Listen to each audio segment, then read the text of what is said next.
마태복음 20장 1절에서 16절에 기록된 하나님의 말씀입니다. 우리 같이 한 절씩 번갈아 읽도록 하겠습니다. 제가 먼저 읽겠습니다. 천국은 마치 품꾼을 얻어 포도원에 들여 보내려고 이른 아침에 나간 집 주인과 같으니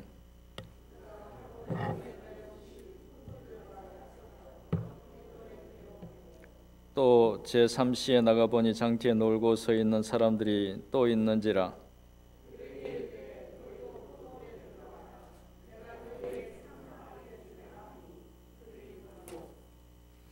제6시와 제9시에 또 나아가 그와 같이 하고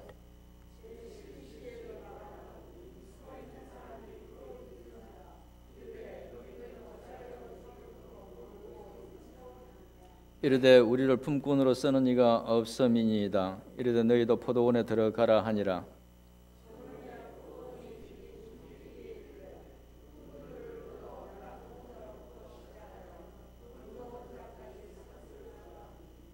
제11시에 온 자들이 와서 한 데나리온씩 받거늘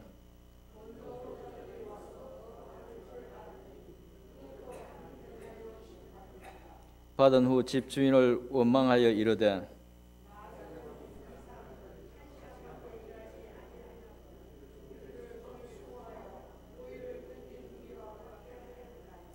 주인이 그 중에 한 사람에게 대답하여 이르되 친구여 내가 네게 잘못한 것이 없노라. 네가 나와 한 데나리온의 약속을 하지 아니하였느냐.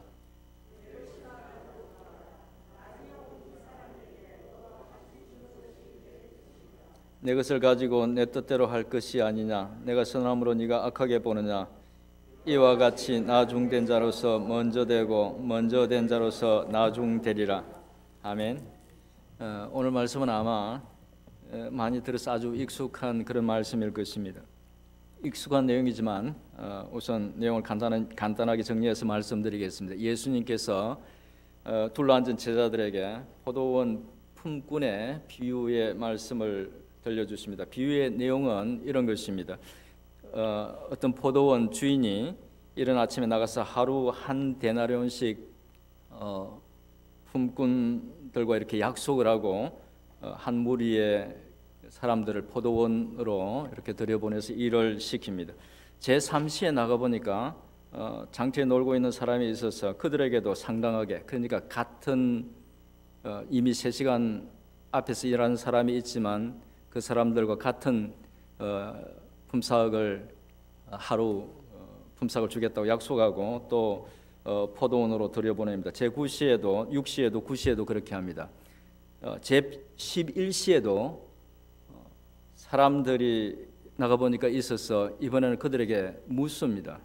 왜 일을 안 하고 그렇게 있느냐고. 그랬더니 그들은 이렇게 대답합니다. 자신들을 써주는 사람이 없어서 그렇다고 대답합니다. 이야기를 들은 주인은 그들도 포도원에 들어가서 일을 하라고 말합니다. 참고로 유대인들이 사용하는 시간은 우리 시간에 6시간을 더하면 됩니다. 6시간. 그러니까 3시는 어려운 질문이죠. 3시는 9시입니다. 12시는 6시는 12시간이죠. 12시죠.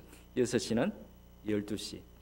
그러면 11시는 몇 시가 되겠습니까? 너무 어렵죠. 오후 5시. 그러니까 11시에 불렀다는 것은 오후 5시에 불렀다는 것으로 하루가 거의 끝날 무렵에 불렀다는 것입니다. 그렇게 사람들을 불러서 일을 시키고 마침내 날이 저물어서 일을 마치자 청지기에게 주인이 청지기를 불러서 품꾼들에게 나중 온 자로부터 삭슬 주라고 말합니다. 청지기는 주인이 시키는 대로 12일시에 온 사람들부터, 그러니까 맨 나중 온 사람들부터 돈을 주는데 일한 만큼 계산해서 주는 것이 아니라 그들에게 하루 품삯 한 데나리온씩 줍니다. 먼저 온 사람들이 그것을 보고 자기들은 삭슬 더 받을 수 있겠다라는 기대를 했습니다. 하지만 그들이 받은 것은 같은 한 데나리온이었습니다. 기대에 못 미치는 돈을 받은 그들은 나중에 온 사람들은 1시간밖에 일하지 않았는데 종일 수고하고 더위를 견딘 자신들과 같이 이렇게 품삯을 받았어야 되겠냐고 주인에게 항의를 합니다.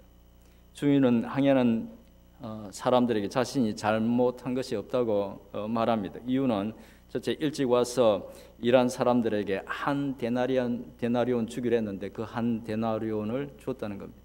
둘째는 늦게 와서 일을 좀 적게 했던 사람들, 11시에 왔던 사람들에게 돈을 더 주는 것은 자기 뜻이라고 그렇게 말합니다. 그리고 자기 것으로 그렇게 했는데 자신은 그렇게 선한 일을 했는데 왜 악하게 보느냐고 책망하는 것으로 이야기가 끝이 납니다. 이 비유의 요지는 무엇일까요? 이 비유의 의미에 대해서 그 다양한 이 의미에 대해서 정말 다양한 그런 견해들을 제시합니다. 어떤 사람은 비유가 하나님의 은혜가, 하나님의 그레이스가, 하나님의 저스티스, 정의보다 더 넘치는 것이라고, 뛰어난 것이라고, 능가하는 것이라고 설명합니다. 정의는 하나님 그 약속한 대로 주는 것이 정의죠.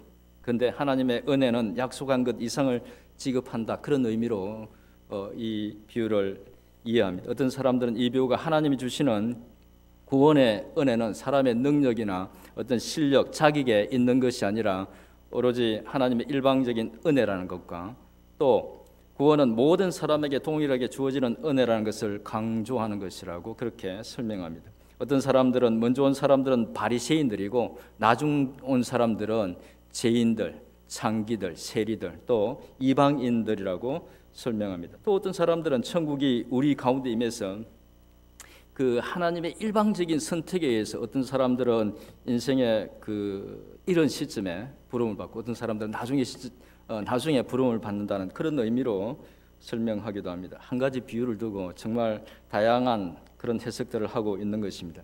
어떤 해석이 맞을까요? 과연 예수님께서 이 비유를 통해서 어떤 말씀을 하시기를 원하시는 것일까요? 어떤 말씀이든지 그 의미를 정확하게 이해하기 위해서는 문맥, 컨텍스트, 상황을 이해하는 것이 굉장히 중요합니다. 전에 신학교에 다닐 때에 이 문맥을 특별히 강조했던 교수님이 계셨는데 닥터 제이 스칼라라는 분이었습니다. 그분은 매 수업 시간만 수업을 시작할 때에 학생들과 챈트 같은 것을 했습니다. 이런 겁니다. 샬롬 클래스 그러면 학생들은 샬롬 제이 그렇게 이야기하고 start with the Bible 성경으로 시작하라. 학생들은 not with the commentary 먼저 보지 말고 그런 이야기죠. 그리고 하는 말이 있습니다. Context is king. 컨텍스트가 왕이다. 그래서 컨텍스트가 중요하다는 것을 교수님께서는 그렇게 학생들에게 세뇌시키듯이 가르쳤습니다. 매 시간 그렇게 했던 거죠. 설교 말씀을 준비하면 할수록 그 말이 참 중요하다는 생각을 하게 됩니다. 사실 성경 속에는 너무나 다양한 내용들이 들어있어서 설교자가 말하고 싶은 주제에 그 어울리는 그런 어떤 본문들을 얼마든지 성경 속에서 찾아올 수 있습니다. 그러니까 하나님께서 하시고자 하는 말씀을 전하는 것이 아니라 설교자 본인이 하고 싶은 말을 성경을 빌어서 얼마든지 할 수 있다는 것입니다. 물론 주제 설교를 해야 하는 경우에는 부득이 그럴 수밖에 없지만 설교자는 그런 부분에 대해서 사실 늘 조심해야 됩니다. 그런 설교자의 오류를 방지하는 가장 중요한 장치가 바로 이 문맥 상황이라는 것입니다. 물론 우리가 성경을 읽을 때도 마찬가지입니다. 문맥을 무시하면 전혀 다른 말씀으로 오해할 가능성이 많아집니다. 어느 정도 알고 계시겠지만 문맥이 무엇인지 그리고 문맥이 의미에 어떤 영향을 미치는지 잠시 예를 들어서 말씀드리겠습니다. 아마 집에서 부부간에 이런 말을 자주 하실 것입니다. 여보 사랑해. 자주 안 하시나요? 자주 하시죠? 아마 자주 하실 겁니다.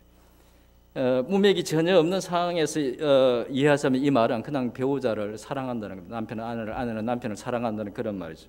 하지만 이 말이 어떤 상황 속에서 쓰여지면 전혀 다른 말이 될 수 있습니다. 예를 들면 주말에 아내는 애들과 씨름을 하면서 청소를 하느라고 막 정신이 없습니다. 근데 남편이 이제 한 주 동안 수고했으니까 카우치에 딱 누워서 TV 드라마를 보고 있습니다. 아내가 기분이 별로 안 좋겠죠. 그런 상황 속에서 그 소파에 누워 있는 남편에게 여보 사랑해 크게 외쳤다고 생각해 보시죠. 그러면 그 남편이 이 아내가 처한 어려운 상황을 잘 이해하지 못하고 또 곧 닥칠 자기에게 닥칠 그 위험을 잘 감지를 못하고 아내가 나를 사랑하는구나 이렇게 생각했다면 큰 오산이죠. 조만간 아주 위험한 일이 생깁니다. 그런데 저녁에 둘이서 마시는 아이스크림을 이렇게 이야기를 아이스크림에 대해서 이야기를 하고 있는 상황으로 생각해 보죠. 아이스크림 먹고 싶지. 그래 나도 먹고 싶어. 막 그런 이야기를 하다가 남편이 갑자기 내가 참 밖에 일이 있어. 그러고는 잠시 갔다 올게 그러면서 밖에 나갑니다. 그럴 때 남편이 아내가 남편 보고 이렇게 합니다. 뒷국 뒤에 보고 이렇게 뒤를 쳐다보고 여보 사랑해. 무슨 이야기죠? 아이스크림 사오라는 이야기입니다. 그거 무슨 말인지 잘 이해하는 그런 남편은 평생 구박받고 삽니다. 구박을 왜 받는지도 모르고 구박을 받고 살게 되죠. 같은 말이지만 문맥이나 상황에 따라서 얼마든지 의미가 달라질 수 있다는 것입니다. 오늘 말씀도 마찬가지입니다. 비유의 말씀을 정확하게 이해하기 위해서는 우리가 전후 문맥을 잘 살펴봐야 된다. 그 중에서 가장 먼저 생각해야 되는 것은 이 비유의 말씀을 마치면서 예수님께서 마지막으로 하신 말씀입니다. 16절 말씀입니다. 우리 16절 말씀을 같이 한번 읽어 보겠습니다. 시작. 이와 같이 나중된 자로서 먼저 되고 먼저 된 자로서 나중되리라. 예수님께서 이 비유의 말씀을 하신 이유가 무엇이라는 것입니까? 말씀하신 그대로 나중된 자로서 먼저 되고 먼저 된 자로서 나중되리라는 것입니다. 그리고 예수님께서 포도원 품꾼의 이야기를 길게 그렇게 하신 이유는 바로 이 마지막 이 말씀을 하시기 위해서 하셨다는 것을 알 수 있습니다. 그런데 예수님의 이 말씀은 마치 나중된 자가 먼저 될 수도 있고 먼저 된 자가 나중될 수도 있다는 그런 그 양쪽의 비중을 동등하게 두고 하시는 말씀처럼 보입니다. 하지만 이 말씀의 문맥을 좀 더 자세히 살펴보면 의미가 한쪽으로 쏠린다는 것을 알 수 있습니다.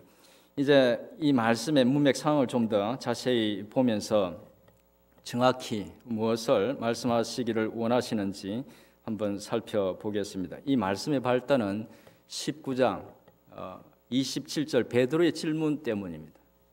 19장 27절에 그 베드로의 질문 마태복음 19장 27절입니다. 그러면 베드로는 왜 질문을 합니까? 예수님께서 부자 청년을 만난 후 하신 말씀 때문에 질문을 했던 것입니다. 결국 이 비유의 말씀을 하시게 된 것은 19장 16절부터 시작하는 한 부자 청년의 어떤 방문 때문이었습니다. 부자 청년은 예수님께 와서 영생을 얻는 방법에 대해서 질문합니다. 그래서 예수님은 이유는 잘 모르겠습니다만 자세히 보면 이상하게도 10계명 중에 전체를 말씀하지 않고 앞에 1계명부터 4계명은 빼고 5계명부터 나머지 계명들에 대해서 말씀하십니다. 그 계명들을 지키라고 합니다. 그 말을 듣고 그 부자 청년은 그 모든 계명을 다 지켰다고 하면서 아직 자기에게 부족한 것이 무엇인지를 묻습니다. 주님은 그의 대답을 듣고 만약에 온전해지고자 한다면 소유를 다 팔아서 가난한 자들에게 주라고 말씀하십니다. 부자 청년은 그 말을 듣고 재물이 많아서 근심하다가 그냥 돌아갑니다. 그때 예수님은 제자들을 돌아보며 부자가 천국에 들어가기 어려운데 마치 낙타가 바늘귀로 들어가는 것만큼이나 아니 그보다 더 어렵다고 말씀하십니다. 이 말을 듣고 제자들이 깜짝 놀랍니다. 사실 지금 우리의 시각으로 보면 부자가 천국에 들어가기 어렵다고 한 말을 듣고 놀라는 제자들의 반응이 놀랍지 않습니까?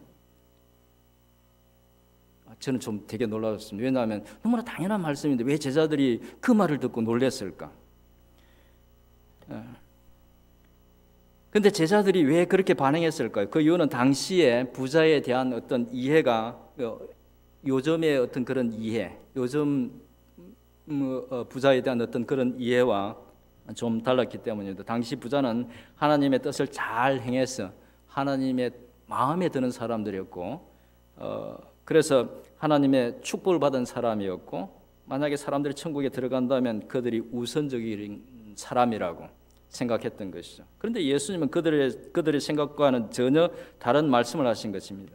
당연히 천국에 들어가리라고, 자기들보다 먼저 천국에 들어가리라고 생각했던 부자가 천국에 들어가기 어렵다는 것입니다. 그래서 제자들이 놀라면서 그 부자들이 천국에 못 들어가면 그럼 누가 천국에 들어갈 수 있습니까? 라고 묻습니다. 예수님은 이렇게 대답하십니다. 사람으로서는 할 수 없으나 하나님으로서는 다 하실 수 있느니라.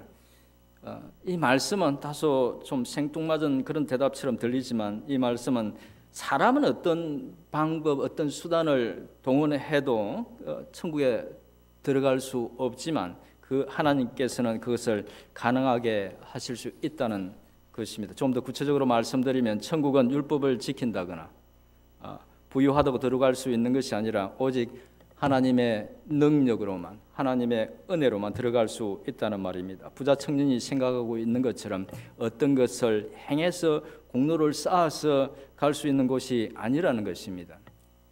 하나님만이 그 모든 것, 즉 천국에 가는 것을 가능하게 할 수 있다는 이 말을 듣고, 또 부자 청년이 자신의 소유를 팔아서 가난한 사람을 도우면 온전해질 수 있다는 그 예수님의 이 말을 듣고 그것을 포기할 수 없어서 되돌아가는 그 청년을 보면서 베드로가 이런 질문을 합니다.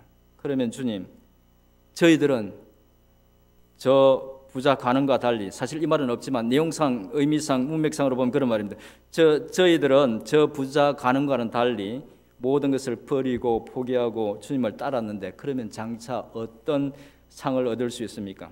이 말은 자신이 주님을 위해서 희생했던 것에 대한 어떤 보상을 기대하고 있는 것처럼 보입니다. 베드로의 그 질문에 주님은 먼저 그들에게 주어질 특별한 어떤 보상에 대해서 이야기합니다. 장차 세상이 새롭게 돼서 인자가 영광의 보좌에 앉을 때 그들이 12보좌에 앉게 될 것이고 또 12지파를 심판하게 될 것이라고 말합니다. 뿐만 아니라 주를 위해서, 주의 이름을 위해서 포기했던 것들의 여러 배를 받게 될 것이고 또 영생도 상속하게 될 것이라고 말합니다. 그렇게 말씀하시고 마지막으로 덧붙여서 하신 말씀이 9장 30절의 말씀입니다. 9장 30절은 이렇게 말씀하십니다. 그러나 먼저 된 자로서 나중되고 나중된 자로서 먼저 될 자가 많으니라. 이 말씀을 하시고 포도원 품꾼의 이야기를 하시고 20장 16절에서 거의 같은 말씀을 하시면서 비유의 말씀을 매듭짓습니다. 그러면 이런 문맥 상황을 고려했을 때 주님이 말씀하신 이 비유의 요지가 정확히 무엇이겠습니까? 사실 문맥을 생각하면 다양한 해석들이 나올 수가 없습니다. 나중된 자도 열심히 하면 먼저 된다는 그런 말이 사실은 아닙니다.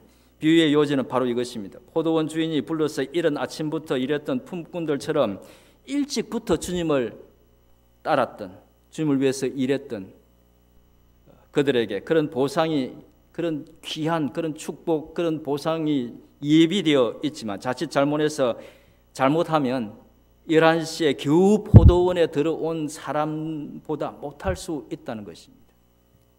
자칫 잘못하면 선한 포도원 주인을 오해하고 원망하는 실수를 저지른 먼저 온 자처럼 될 수 있다는 것입니다. 예수님의 요지는 그런 실수를 저질러서 먼저 된 자의 축복을 잃지 말라는 것입니다. 먼저 된 자는 사실 다른 태도를 취할 수도 있었습니다. 그도 그 포도원 주인이 불러주지 않았다면 자신을 비롯해서 온 가족들이 굶어야 하는, 그날 저녁을 굶어야 하는, 그 다음 날을 굶어야 하는 그런 어려운 처지였을지도 모릅니다. 그러나 주인이 불러주는 바람에 그런 어려움을 사실은 면했던 것이죠. 일을 할 수 있었던 것입니다. 그래서 하루 일당을 벌 수 있었던 것이죠. 그런 기본적으로 자신에게 그런 은혜를 베풀어 준 주인에게 감사하는 마음을 가질 수 있었습니다. 그리고 11시까지 일을 찾지 못해서 그날 가족들과 함께 굶어야 할지도 모르는 불쌍한 사람들을 불러들여서 잠시 일하게 하고는 하루 임금을 준 포도원 주인을 보면서 그의 어떤 선하심과 그의 인자함을 또 이렇게 보면서 칭찬하고 또 그를 위해서 일할 수 있다는 것에 대해서 감사할 수도 있었습니다. 그런데 먼저 온 자는 그렇게 하지 않고 자신이 받은 은혜는 잊어버리고 나중 온 자가 같은 품삯을 받은 것에 대해서 질투하면서 그 선한 포도원 주인에게 항의를 했던 것입니다. 그래서 그 많은 수고에도 불구하고 주인의 마음을 상하게 하고 말았던 것이죠. 말씀을 정리하면 이 비유는 먼저 된 자들, 특별히 누굽니까?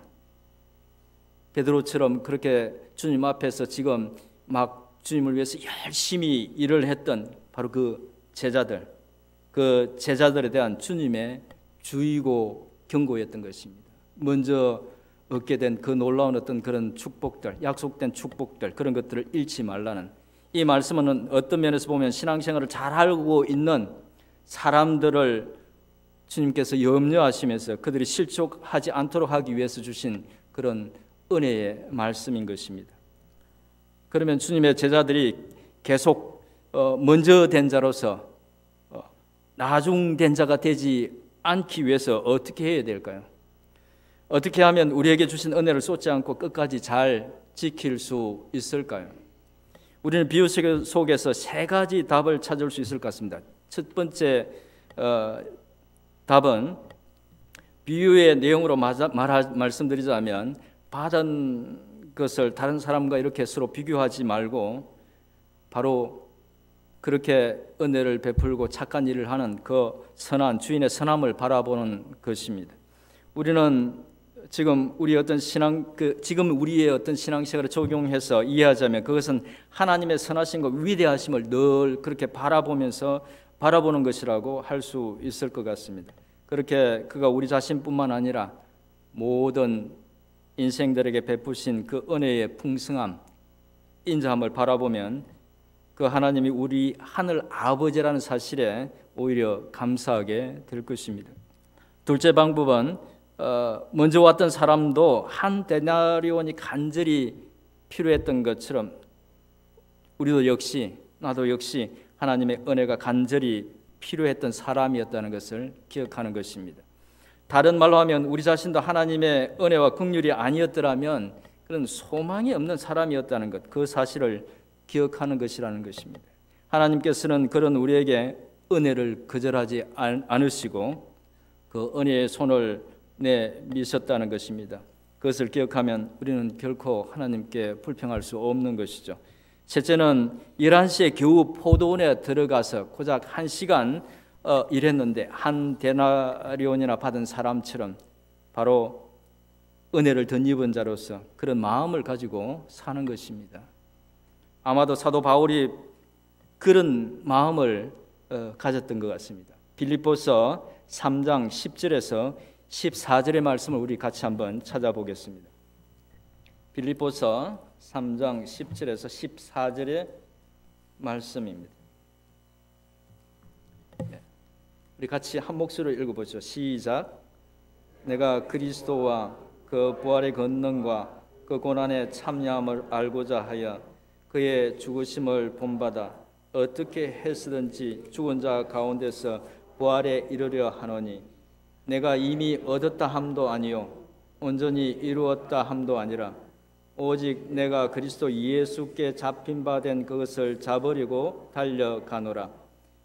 형제들아, 나는 아직 내가 잡은 줄로 여기지 아니하고 오직 한 일, 즉 뒤에 있는 것은 잊어버리고 앞에 있는 것을 잡으려고 표대를 향하여 그리스도 예수 안에서 하나님이 위에서 부르신 부름의 상을 위하여 달려가노라. 아멘. 이 말씀을 보면 사도 바울이 마치 아직 구원을 받지 못한 사람처럼, 구원에 대한 확신을 얻지 못한 사람처럼 보이지만 사도 바울이 믿음에 의한 그런 구원, 이신칭의의 교리를 누구보다 잘 알고 있었고 그걸 가르쳤고 설교했던 사람이라는 걸 생각하면 이 말씀은 사도 바울이 구원에 대한 확신을 얻지 못해서가 아니라 주를 믿고 따르는 사역자로서 하나님의 백성으로서 자신이 갖고 있는 신앙생활을 하는 자세, 애티튜드, 그것에 대해서 지금 말하고 있는 것입니다. 그는 이미 구원을 얻었고 하늘에 상급이 있는 줄 알았지만 마치 아무것도 보장된 것이 없는 것처럼 그렇게 변함없이 예수 그리스도를 표대로 삼고 살아간다는 것입니다.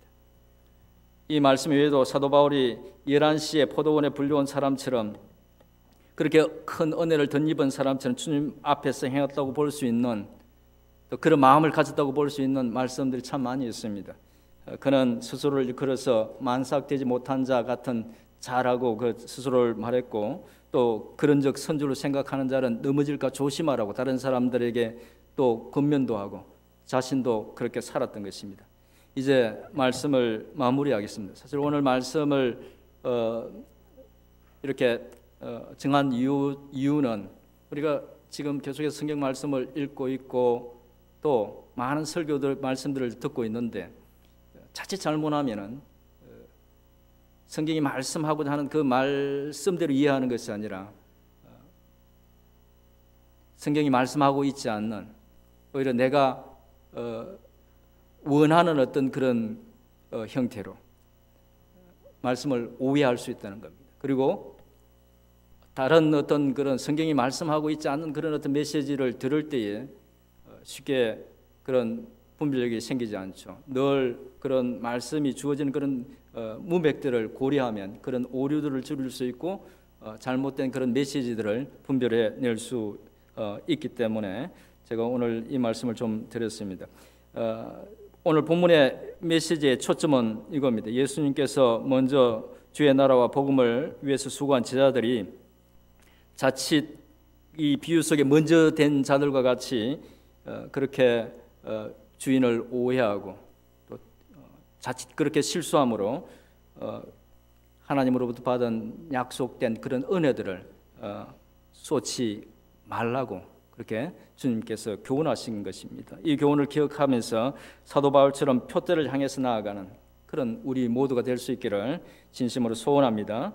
특별히 코로나 바이러스 때문에 세상이 혼란스럽고 사람들은 두려움에 사로잡혀 있습니다. 이런 상황 속에서 저는 먼저 된 자들은 먼저 된 자로서 어떤 신앙적인 그런 모범 또 든든함을 보여줄 필요가 있다고 생각합니다. 비록 어려운 상황이지만 특별히 이런 때에 성도들을 위해서 더 많이 기도하고 또 전화로 메시지로 더 많이 사랑하고 격려함으로써 먼저 된 자로서의 그런 어떤 책임과 소명을 다하는 그런 우리 모두가 될 수 있기를 주님의 이름으로 축원드립니다.